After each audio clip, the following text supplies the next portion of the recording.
Hello student, आज हम बात करेंगे न्यायपालिका जो कि जुडिशरी के बारे में। हम इस वीडियो में, जो कि पिछले वीडियो में हमने बात किया विधायिका और कार्यपालिका के बारे में, जो कि ये सरकार के तीनों महत्वपूर्ण अंग हैं। एक तरह से देखा जाए तो एक ही संस्थाएं हैं, विधायिका, कार्यपालिका और न्यायपालिका। इस चैप्टर में हम देखेंगे न्यायपालिका जुडिशरी के बारे में, जो कि class political science 11th class की बुक है, जो कि 6th चैप्टर में हम देखने को मिलता है न्यायपालिका। बेसिकली अगर न्यायपालिका कहा जाए, अगर न्यायपालिका देखा जाए तो न्यायपालिका होती क्या है, तो एक सरकार का एक ऐसी संस्था जो कि देश में कानून निर्माण, यानी एक तरह से देखा जाए तो एक न्याय व्यवस्था की संस्था है, जो कि देश की कानून व्यवस्था को देखती है कि ये सही तरीके से हो रहा है कि नहीं। सरकार जो भी कार्य कर रही है वो अपने वो सही तरीके से कर रही है कि नहीं, उसकी ये देख रेख करता है। अगर हम जुडिशरी की बात करें तो न्यायपालिका है वो सरकार का महत्वपूर्ण तीसरा अंग है, जिसे विभिन्न व्यक्तियों या निजी संस्थाओं ने आपसी विवादों को हल करने के लिए इसे देखा जाता है। यानी देखा जाए तो जो न्यायपालिका है वो कानून की, जो शासन की रक्षा करता है और कानून की सर्वोच्चता को सुनिश्चित करता है। अगर अगर इसे देखा जाए न्यायपालिका, तो ये राजनीतिक दबाव से मुक्त होती है तथा ये सरकार के हस्तक्षेप से मुक्त होती है। कहा जाए तो ये विधायिका, कार्यपालिका में देखा कि एक दूसरे को कंट्रोल करती है, नियंत्रित करती है। वैसे जो ये संस्था न्यायपालिका है वो एक तरह से विधायिका, कार्यपालिका से बिल्कुल स्वतंत्र रूप से होकर अपना कार्य करती है। अगर हम आगे देखते हैं तो न्यायपालिका है वो देश के संविधान, लोकतांत्रिक परंपरा और जनता के प्रति ये जवाबदेह रहती है। यानी देखा जाए न्यायपालिका है वो संविधान की है, एक तरह से रक्षक है, जो कि ये रक्षा करती है। विधायिका और कार्यपालिका न्यायपालिका के कार्यों में किसी प्रकार की बाधा ना पहुंचाए और न्यायपालिका है वो ठीक प्रकार से कार्य करती है। अगर देखा जाए, अगर क्वेश्चन देखा जाए कि न्यायपालिका है वो इन दो संस्थाओं से अलग क्यों है, तो हम कह सकते हैं कि जो विधायिका और कार्यपालिका एक दूसरे को कंट्रोल करते हैं, लेकिन न्यायपालिका को इसलिए नहीं रखा गया है ताकि ये न्यायपालिका है वो स्वतंत्र रूप से अपना काम कर सके, इसमें सरकार का कोई दबाव या हस्तक्षेप ना हो। आगे हम देखते हैं कि जो न्यायाधीश है वो बिना भय या भेदभाव के अपने कार्य कर सके। अगर न्यायपालिका को देखा जाए, अगर वो अपने कार्य सही से नहीं कर पाएगी तो जो जनता है उसकी उम्मीद है वो न्यायपालिका से दूर हो जाएगी। इसी प्रकार अगर हम देखें कि न्यायपालिका की है वो स्थापना कब होती है, तो हम देखें तो ये ब्रिटिश शासन में ही भारत सरकार अधिनियम 1935 के तहत संघीय न्यायालय की स्थापना का प्रावधान किया गया था, जिसके तहत भारत में संघीय न्यायालय की स्थापना अगर देखें तो ब्रिटिश काल में ही 1 अक्टूबर 1937 को की गई थी। इसके प्रथम मुख्य न्यायाधीश थे वो सर मैरिस वेयर थे। ब्रिटिश काल के जो संघीय न्यायालय की स्थापना की गई थी उसमें जो पहले न्यायाधीश थे वो सर मॉरिस ग्वेर थे, जो कि ब्रिटिश थे। भारत की आज़ादी के बाद उच्चतम न्यायालय का जो उद्घाटन है वो देखा जाए तो 28 जनवरी 1950 को दिल्ली में किया गया। उच्चतम न्यायालय से हमारा अभिप्राय ये है कि सर्वोच्च न्यायालय, जो कि हम आगे पढ़ेंगे कि जो न्यायालय होती हैं वो अलग अलग प्रकार की भारत में हमें देखने को मिलती हैं। ये जो न्यायिक संस्थाएं हैं ये अलग अलग टाइप की, अलग अलग प्रकार की हमें भारत देश में देखने को मिलती है। अगर हम इसकी संरचना देखें कि न्यायपालिका की पिरामिड रूपी संरचना किस प्रकार है, व्यवस्था किस प्रकार से कंट्रोल करती है तथा देश में न्यायिक व्यवस्था को बनाए रखती है, तो हम इसमें बात करते हैं तो हम देखते हैं कि सबसे पहले हमारा अगर हम इस पिरामिड को देखें तो हम देखते हैं कि जो सबसे सर्वोच्च है वो, जो कि देश में, वो है सर्वोच्च न्यायालय। सर्वोच्च न्यायालय यानी सुप्रीम कोर्ट, जो कि सुप्रीम कोर्ट है वो पूरे देश के लिए एक है, जो कि नई दिल्ली यानी भारत की राजधानी नई दिल्ली में स्थापित है। वैसे ही अगर हम बात करें कि उच्च न्यायालय, तो इसके नीचे होती है उच्च न्यायालय। उच्च न्यायालय की बात करें हाई कोर्ट, तो हाई कोर्ट देखते हैं कि मोस्टली हर स्टेट की राजधानी में ये न्यायालय देखने को हमें मिलता है। अगर हम बात करें फॉर एग्जांपल, तो हम देखते हैं कि बिहार में जैसे हम पटना में देखते हैं, ऐसे हम झारखंड में रांची में देखते हैं, उड़ीसा भुवनेश्वर में देखते हैं। तो इसी प्रकार हर स्टेट की अपनी अपनी न्यायालय होती है, जो कि उच्च न्यायालय होती है, जो कि देखा जाए तो जो भी स्टेट की शासन व्यवस्था, न्यायिक प्रणाली है, उसको ये देखती है, उन अपीलों को ये सुनती है, इसका अधिकार है।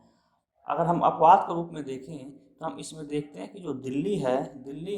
यहाँ पे दिल्ली का एक अपना खुद का उच्च न्यायालय दिल्ली में स्थापित है। अगर हम बात करें इसके जो नीचे जो न्यायालय का जो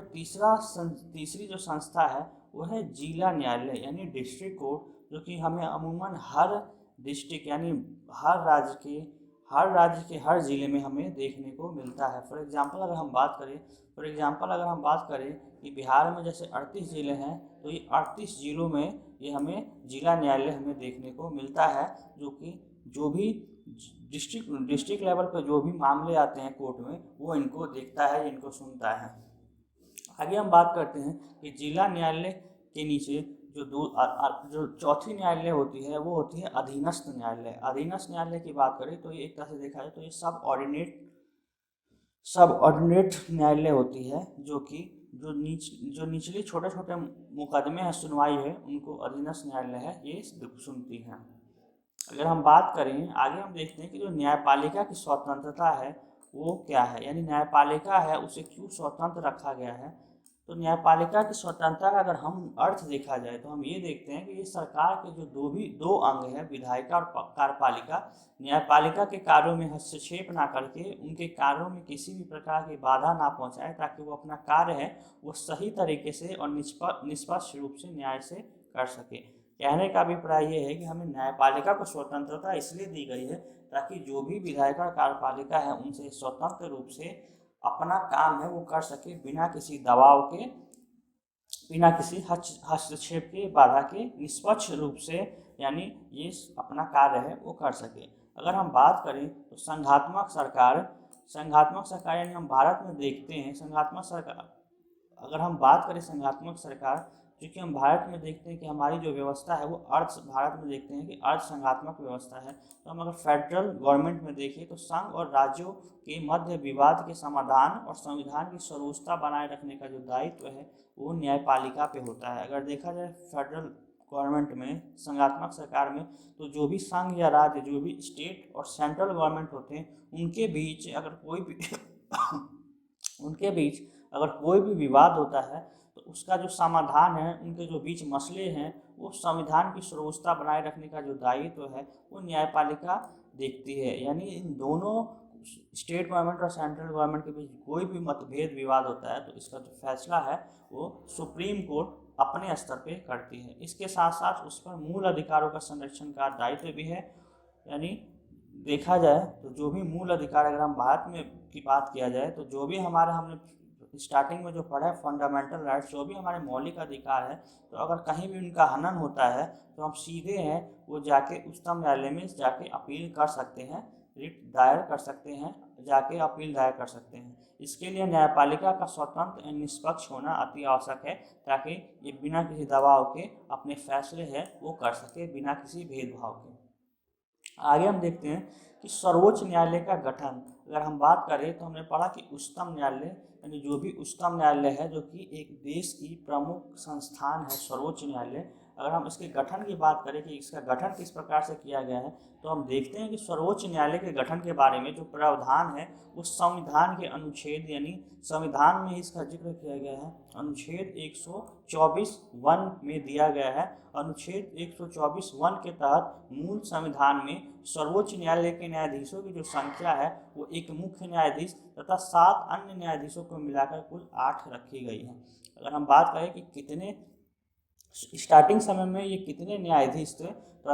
हमें देखने को मिलता है 124(1) कहता है कि सर्वोच्च न्यायालय के न्यायाधीशों की संख्या है वो मुख्य न्यायाधीश को मिलाकर टोटल 8 रखी गई है। अगर हम वर्तमान में हम देखते हैं तो जो सर्वोच्च न्यायालय में जो जजों की संख्या है इसे बढ़ा के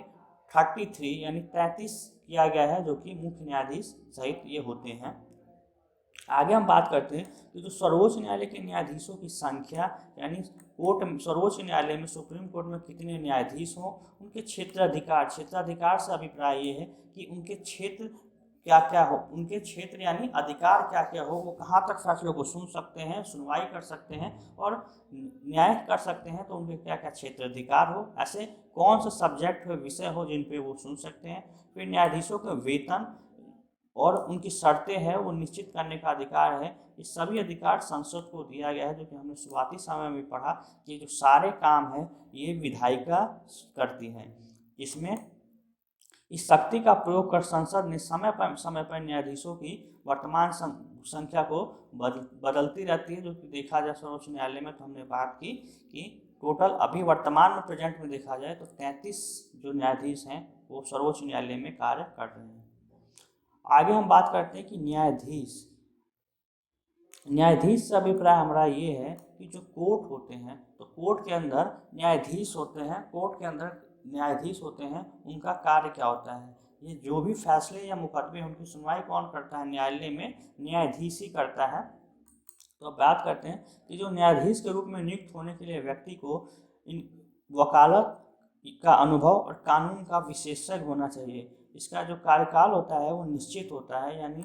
अगर हम योग्यता की बात करें एक न्यायाधीश को तो सबसे पहले उसे वो भारत का नागरिक हो, साथ ही साथ उसे वकालत का अनुभव हो, और इसका जो कार्यकाल होता है वो निश्चित होता है तथा ये सेवानिवृत्त होने पर अपने पद पे ये बने रहते हैं। विशेष स्थितियों में न्यायाधीशों को ही हटाया जा सकता है,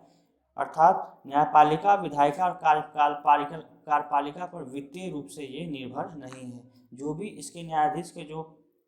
वेतन होते हैं वो भारत की संचित निधि पर भारित होते हैं। आगे हम बात करते हैं कि जो न्यायाधीशों की नियुक्ति प्रोसीजर्स है, नियुक्ति प्रक्रिया है वो क्या है, न्यायाधीश की नियुक्ति है वो किस प्रकार से की जाती है। तो जो न्यायाधीशों की नियुक्ति है हम ये देखते हैं कि इसमें मंत्रिमंडल, राज्यपाल, मुख्यमंत्री और भारत के मुख्य न्यायाधीश ये सभी न्यायिक नियुक्ति की प्रक्रिया को प्रभावित करते हैं। अगर देखा जाए तो अगर हम फॉर एग्जांपल अगर हम सुप्रीम कोर्ट की बात करते हैं तो सुप्रीम कोर्ट में हम देखते हैं कि जो कॉलेजियम व्यवस्था है, जो भी कॉलेजियम व्यवस्था है वहाँ पर जो सुप्रीम कोर्ट का मुख्य न्यायाधीश और जो अन्य वरिष्ठ न्यायाधीश होते हैं वो जो विधि मंत्रालय है उसको अपना एक रिपोर्ट है वो प्रस्तुत करते हैं विधि मंत्रालय को, और विधि मंत्रालय है अपने फैसले देखकर लेकर वो रिपोर्ट है वो राष्ट्रपति को देती है, जो कि राष्ट्रपति है सर्वोच्च न्यायालय के जो न्यायाधीशों की है वो नियुक्ति करता है। सेम इसी प्रकार से हम बात करें तो इसमें मंत्रिमंडल, राज्यपाल और मुख्यमंत्री और भारत के मुख्य न्यायाधीश हैं, ये सभी न्यायिक नियुक्तियों की प्रक्रिया को प्रभावित करते हैं। अगर मुख्य न्यायाधीश की नियुक्ति के संदर्भ में ये परंपरा ये भी है कि जो सर्वोच्च न्यायालय का जो सबसे वरिष्ठ न्यायाधीश है उसको मुख्य न्यायाधीश के रूप में चुना जाता है। अगर हम बात करें तो हम देखते हैं कि जो सर्वोच्च न्यायालय का जो भी मुख्य न्यायाधीश है, यानी जो भी मुख्य न्यायाधीश उनमें बनाया जाता है, तो वो परंपरा रही है शुरुआती समय में ही कि जो भी एक के बाद मुख्य न्यायाधीश के बाद जो भी वरिष्ठ सदस्य, जो भी वरिष्ठ मेंबर है वो सुप्रीम कोर्ट का जज है तो उसे ही चीफ जस्टिस भारत का बनाया जाता है। और जो ये परंपरा हम ये देखते हैं कि हमें 2 बार ये तोड़ा गया है, जो कि हम इसे कांग्रेस के समय में हमें देखने को मिलता है। आगे हम बात करते हैं कि सर्वोच्च न्यायालय और उच्च न्यायालय के जो अन्य न्यायाधीश की नियुक्ति है वो राष्ट्रपति व भारत के मुख्य न्यायाधीश की सलाह पे करता है। अगर देखा जाए तो सुप्रीम कोर्ट है और उच्च न्यायालय है, जो हाई कोर्ट है, तो हम उसमें देखते हैं कि जो भी उनकी न्यायाधीशों की नियुक्ति होती है वो भारत का जो राष्ट्रपति है इनको नियुक्त करता है, और ये इसकी मुख्य न्यायाधीश की सलाह पे करता है, ताकि जो न्यायालय की स्वतंत्रता है और शक्ति संतुलन है वो बना रहे। आगे हम देखते हैं सर्वोच्च न्यायालय के मुख्य न्यायाधीश की जो नियुक्ति है वो किस प्रकार से होती है। तो हमने पढ़ा कि जो सर्वोच्च न्यायालय है उसकी नियुक्ति है वो भारत का सर्वोच्च न्यायालय का जो मुख्य न्यायाधीश है की नियुक्ति है वो भारत के राष्ट्रपति द्वारा की जाती है। आगे हम बात करते हैं कि जो सर्वोच्च न्यायालय के जो न्यायाधीशों को पद से हटाने की प्रक्रिया क्या है, यानी अगर एक बार ये नियुक्त हो गए तो उन्हें हटाने की प्रक्रिया क्या है, किस प्रोसीजर से इनको हटाया जा सकता है। तो हम देखते हैं कि इन पे महाभियोग द्वारा, महाभियोग का अभिप्राय ये है कि जिस प्रकार हमने पिछले वीडियो में देखा कि राष्ट्रपति को अगर हटाना है तो राष्ट्रपति को महाभियोग चला के हटाया जा सकता है, वैसे ही जो सर्वोच्च न्यायालय के जो भी न्यायाधीश होते हैं उन पर महाभियोग यानी संसद का जो भी सदन है, लोकसभा, राज्यसभा, जो भी सदन है उसमें एक प्रस्ताव पारित कर यानी महाभियोग द्वारा इनको हटाया जा सकता है। आगे हम देखते हैं कि अगर इन पे अयोग्यता का आरोप लगता है, यानी ये अयोग्य नहीं पाए जाते हैं, तो इस प्रकार तीसरा हम देखते हैं कि इसे विशेष बहुमत से प्रस्ताव पारित कर, और चौथा है कि दोनों सदनों में बहुमत के बाद इनको हटाया जा सकता है न्यायाधीशों को। हम आगे देखते हैं उच्च न्यायालय का गठन, जैसे हमने सुप्रीम कोर्ट पढ़ा, सर्वोच्च न्यायालय पढ़ा, जो कि पूरे देश के लिए एक सर्वोच्च न्यायालय स्थापित की गई है, जो कि ये जो भी उच्च मामले होते हैं, जो भी त्वरित मुद्दे होते हैं, वो उनको सुनती है। जो कि अगर इसका देखा जाए, उसका मुख्यालय है ये नई दिल्ली में स्थापित है। ऐसे हम उच्च न्यायालय की बात करते हैं। हम उच्च न्यायालय का अभिप्राय ये है कि जो हर स्टेट में हमने बात किया कि हर स्टेट की राजधानी में एक तरह से स्टेट के मैटर्स को सुनने के लिए, जो भी स्टेट के अंदर जो भी विषय है उनको सुनने के लिए एक उच्च न्यायालय का गठन किया गया है। तो उच्च न्यायालय के गठन की अगर हम बात करें तो हम ये देखते हैं कि संविधान के भाग 6 यानी पार्ट 6 में अनुच्छेद 214 से 232 में राज्य के उच्च न्यायालयों के बारे में प्रावधान किया गया है। यानी स्टेट के जो भी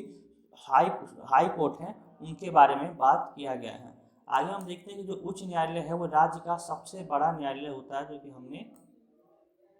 जिस प्रकार सर्वोच्च न्यायालय वो पूरे देश के लिए बड़ा न्यायालय होता है, उसी प्रकार जो उच्च न्यायालय है वो राज्य का सबसे बड़ा न्यायालय होता है। और प्रत्येक उच्च न्यायालय में एक मुख्य न्यायाधीश, प्रत्येक हाई कोर्ट में एक मुख्य न्यायाधीश तथा अन्य न्यायाधीश होते हैं। जो कि हमने ये पढ़ा कि सर्वोच्च न्यायालय में जिस प्रकार एक चीफ जस्टिस होता है, बाकी अन्य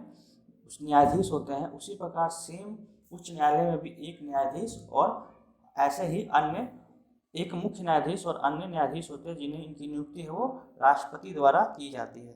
जो कि अनुच्छेद 216 के तहत है, राष्ट्रपति है उनको नियुक्त करता है। आगे हम देखते हैं कि उच्च न्यायालय के जो न्यायाधीशों की संख्या है वो निश्चित नहीं है, उनकी संख्या है आवश्यकता अनुसार, यानी समय समय पे इनकी स्थिति है वो बदली जाती रही है। यानी जो न्यायाधीश है उनकी संख्या निश्चित नहीं होती, इन्हें संसद है वो बदलती रहती है। आगे हम देखते हैं कि राष्ट्रपति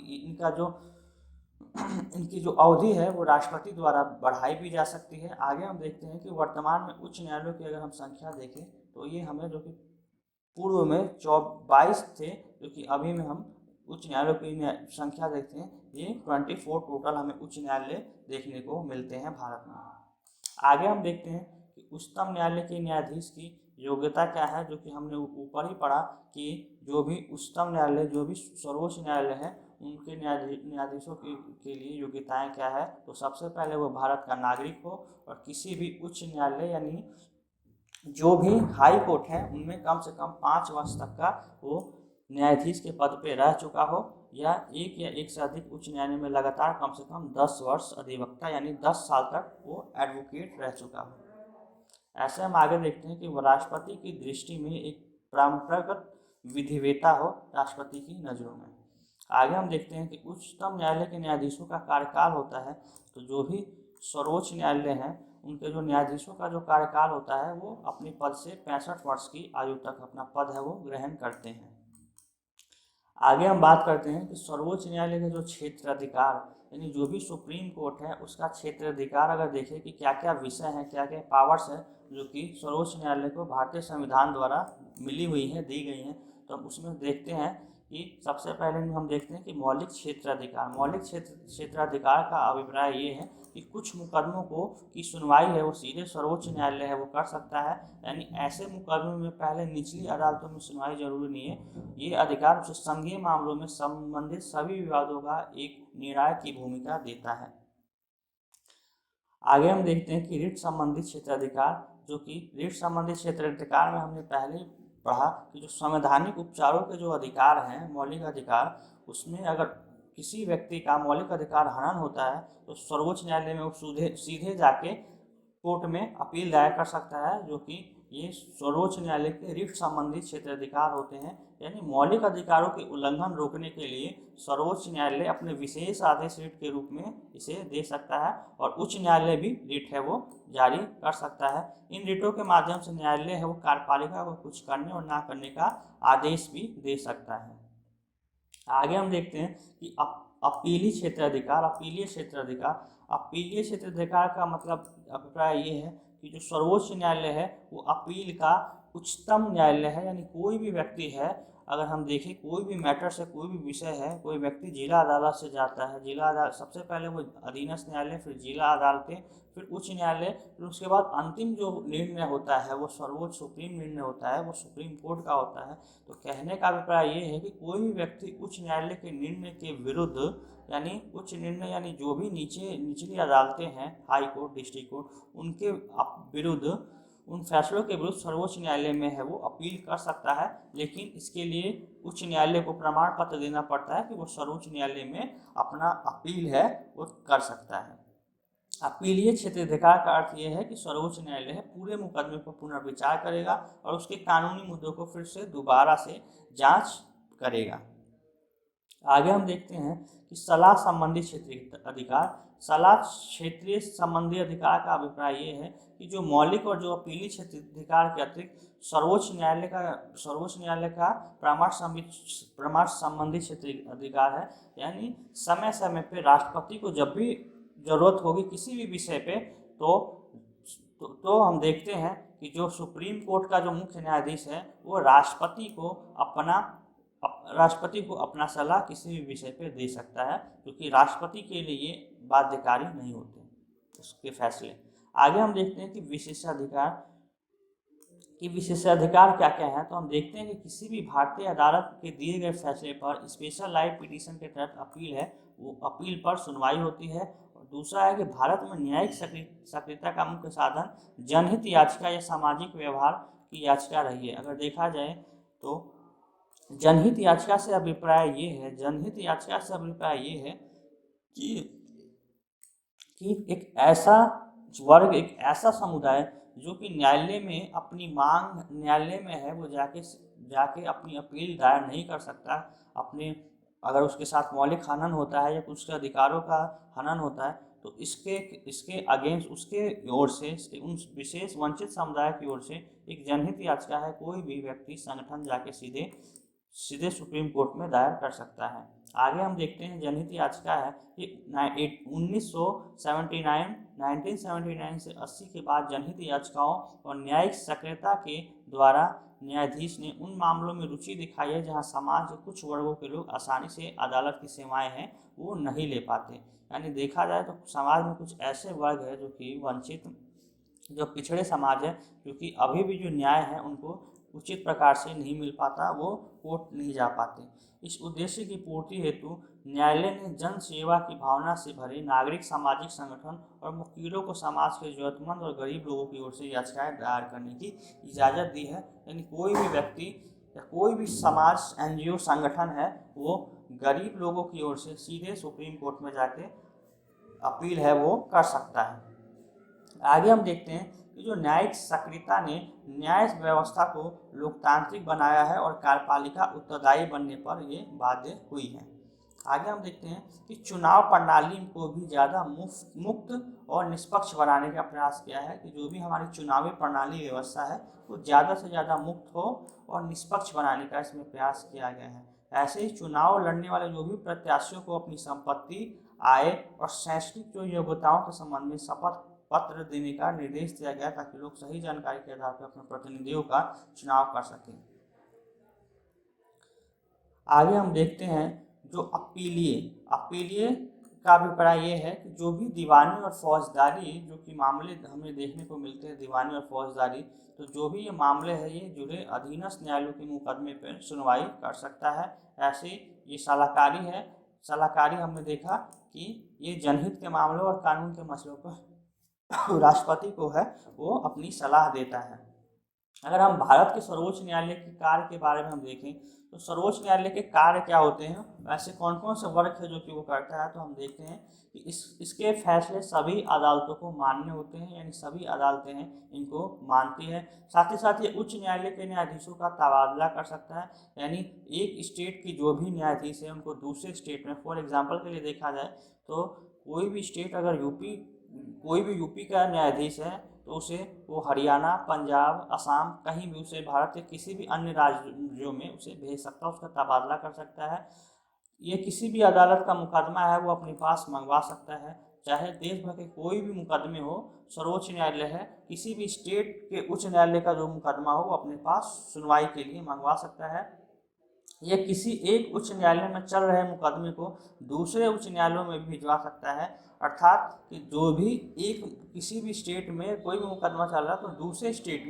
दूसरे स्टेट के उच्च न्यायालयों में वो ट्रांसफ़र कर सकता है, सुनवाई के लिए आदेश कर सकता है, भेज सकता है।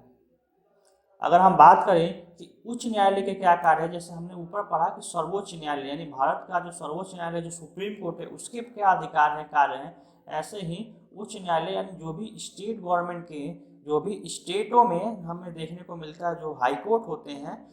तो उस उच्च न्यायालय यानी उन कोर्टों के क्या कार्य होते हैं, तो ये निचली अदालतों यानी जो भी अपने से निचली अदालतें यानी जिला कोर्ट है, अधीनस्थ कोर्ट है, तो निचली अदालतों के फैसलों पर की गई अपील की ये सुनवाई करता है।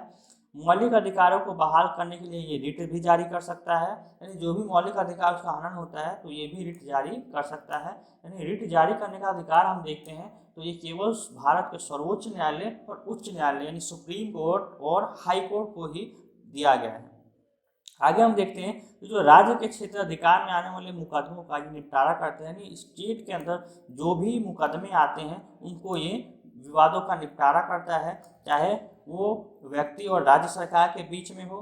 तो इन फैसलों का इनकी सुनवाई है वो उच्च न्यायालय करता है, या अपने अधीनस्थ अदालतों का परीक्षण और नियंत्रण करता है। अपने अधीनस्थ कहने का अभिप्राय ये है कि जो भी इससे निचली अदालत यानी जिला अदालत है तो उन पर ये कंट्रोल करता है, उन पर मॉनिटर करता है।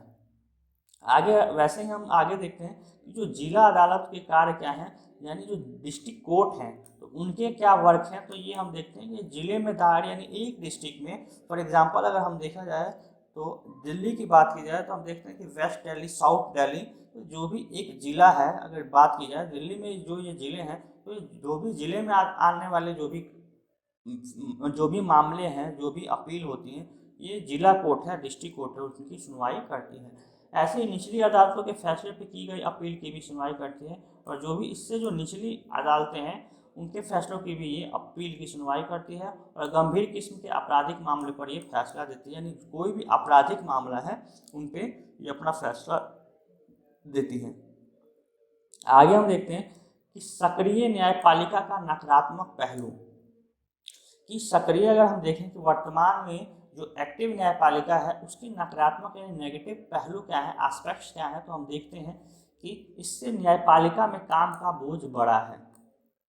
कि अगर हम बात करें कि जैसे सुप्रीम कोर्ट का जो भी कोर्ट है भारत में, उनका काम क्या था, उनका काम था जो भी अपील दायर होती है उनकी सुनवाई करना। तो हम इसमें देखते हैं कि आगे जाके जो न्यायिक सक्रियता है, जो PIL की अवधारणा रखी गई है, यानी पब्लिक इंटरेस्ट लिटिगेशन की अवधारणा रखी गई है, तो हमें इसमें देखने को मिलता है कि इससे और भी जो न्यायपालिका का जो काम है वो और भी बोझ है बढ़ा है। साथ ही साथ इन न्यायिक सक्रियता से विधायिका, कार्यपालिका और न्यायपालिका के कार्यों के बीच अंतर करना अब मुश्किल हो गया है। यानी वायु और ध्वनि प्रदूषण दूर करना, भ्रष्टाचार की जांच करना और चुनाव सुधार करना, यानी जो भी ये सब विधायिका की देखरेख में प्रशासन को ही करना चाहिए, सरकार को ही करना चाहिए, ये सभी मामले हैं। यानी कहने का अभिप्राय ये है कि जो कोर्ट है, जो न्यायालय है, वो कभी कभी स्टेट गवर्नमेंट यानी राज्य सरकार और केंद्र सरकार के जो भी फैसले हैं उनकी सुनवाई करना, या बीच में उनके फैसलों को इंटरवीन करना, यानी बीच में इंटरफेयर करना, ये सभी मामले हैं हमें देखने को मिलते हैं, जो कि कोर्ट है किसी भी स्टेट गवर्नमेंट या सेंट्रल गवर्नमेंट को कह सकता है या नोटिस मांग सकता है। आगे हम देखते हैं कि जो सरकार का प्रत्येक अंग है वो एक दूसरे की शक्तियों और क्षेत्राधिकार का सम्मान करे, यानी सरकार का प्रत्येक अंग है वो एक दूसरे की शक्ति और क्षेत्राधिकारों का सम्मान करे। आगे हम देखते हैं कि न्यायिक पुनरावलोकन, यानी न्यायिक पुनरावलोकन का क्या अभिप्राय है। न्यायिक पुनरावलोकन का अभिप्राय ये है कि जो भी सरकार जो भी फैसले लेती है या जो भी कोर्ट है वो अपने फैसले लेती है तो उनका पुनरावलोकन करना, यानी जो भी फैसले हैं, जो भी जजमेंट ले रखी है कोर्ट ने, उनका दोबारा से अवलोकन करना, दोबारा से देखना, तो इसे हम कहते हैं न्यायिक पुनरावलोकन। तो कोर्ट को आगे जाके न्यायिक पुनरावलोकन का भी अधिकार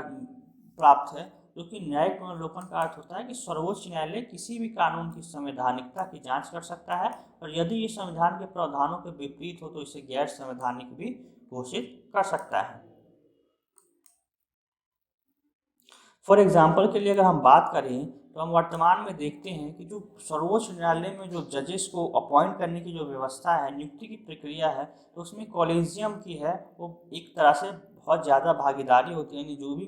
कॉलेजियम है रिकमेंडेशन देता है गवर्नमेंट को, विधि मंत्रालय को, वो उनको राष्ट्रपति को आगे फॉरवर्ड करता है, भेजता है। तो इसी में जो प्रेजेंट की जो गवर्नमेंट है उसने कॉलेजियम के अगेंस्ट में इसमें एक राष्ट्रीय न्यायिक नियुक्ति आयोग जो कि बनाया गया,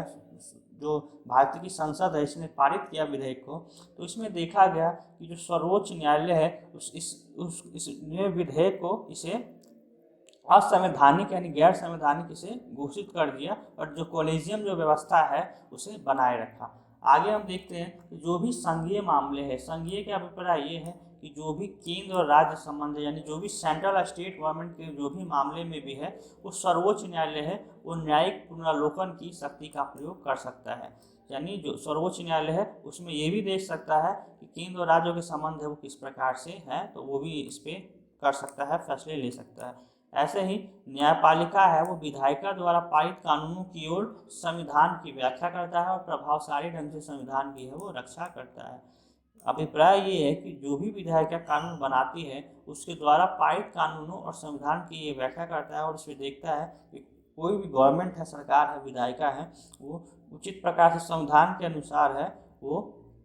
कानून बनाती है या नहीं। आगे हम देखते हैं कि जो नागरिकों के अधिकारों की रक्षा करती है, यानी जो भी नागरिकों के अधिकार है जो कि हमें संविधान से मिले हुए हैं, ये उनके अधिकारों की रक्षा करती है। ऐसी जनहित याचिकाओं द्वारा नागरिकों के अधिकारी की रक्षा ने न्यायपालिका को शक्ति में और बढ़ोतरी की है। यानी जनहित याचिकाओं द्वारा जो भी नागरिक के अधिकारों हैं कि उसकी रक्षा करने के लिए न्यायपालिका की शक्ति में और भी बढ़ोतरी हुई है, क्योंकि जनहित याचिकाओं द्वारा जो कोर्ट है इस सभी फैसलों को, मुकदमों को सुनती है।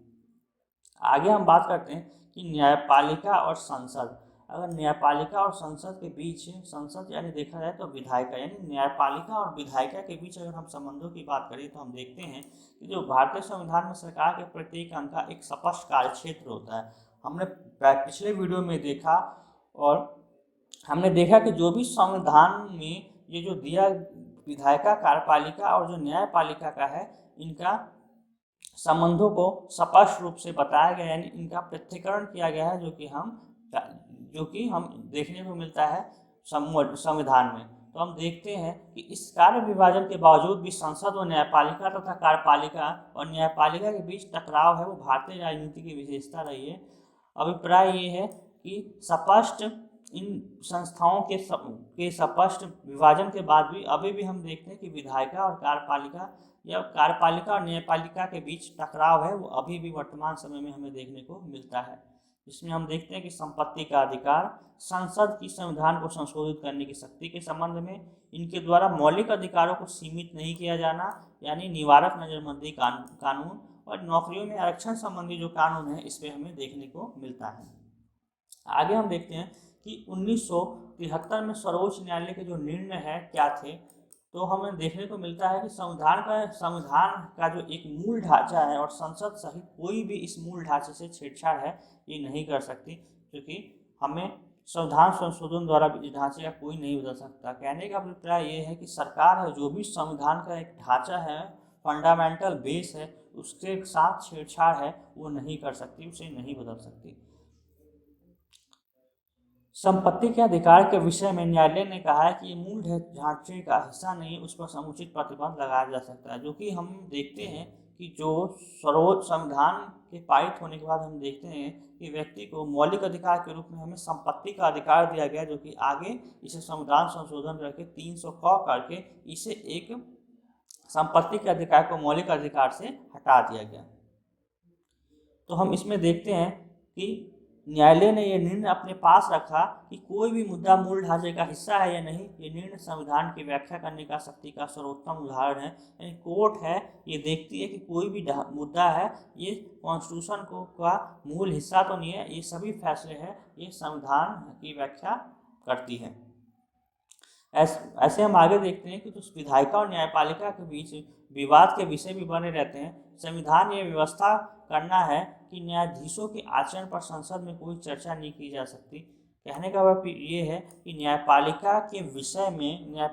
विषय पर कोई या न्यायाधीशों के आचरण पे संसद में है वो कोई भी चर्चा नहीं की जा सकती, लेकिन न्यायपालिका के आचरण पर उंगली उठाई गई है। इसी प्रकार न्यायपालिका ने भी कई अवसरों पर विधायिका की आलोचना की है। हम आगे देखते हैं कि लोकतंत्र में एक दूसरे के एक अंग का दूसरे अंग की सत्ता के प्रति सम्मान है, वो बेहद है, वो जरूरी है। कहने का अभिप्राय ये है कि विधायिका और जो न्यायपालिका के बीच हम ये जो कॉन्फ्लिक्ट देखते हैं विषय को लेकर, आगे हम देखते हैं कि जो ये लोकतंत्र में जो कॉन्फ्लिक्ट होता है, यानी न्यायपालिका और विधायिका के में जो कॉन्फ्लिक्ट होता है, उन मैटर्स को एक तरह से सुप्रीम कोर्ट है वो देखती है। चाहे ये विवाद हम इस न्यायपालिका प्रणाली में हम देखते हैं कि ये विवाद चाहे कोई भी हो, चाहे सेंट्रल गवर्नमेंट के बीच हो, चाहे स्टेट गवर्नमेंट के बीच हो, इन सभी फैसलों मुकदमों की सुनवाई है वो एक तरह से हम देखें तो सुप्रीम कोर्ट करती है, या केंद्र सरकार या एक राज्य के बीच या दो राज्यों के बीच जो भी विवाद होते हैं उन्हें सर्वोच्च न्यायालय है सुनती है। आगे हम नेक्स्ट चैप्टर में आगे अगले वीडियो में हम नेक्स्ट चैप्टर कवर करेंगे। वीडियो को देखने के लिए बहुत बहुत धन्यवाद।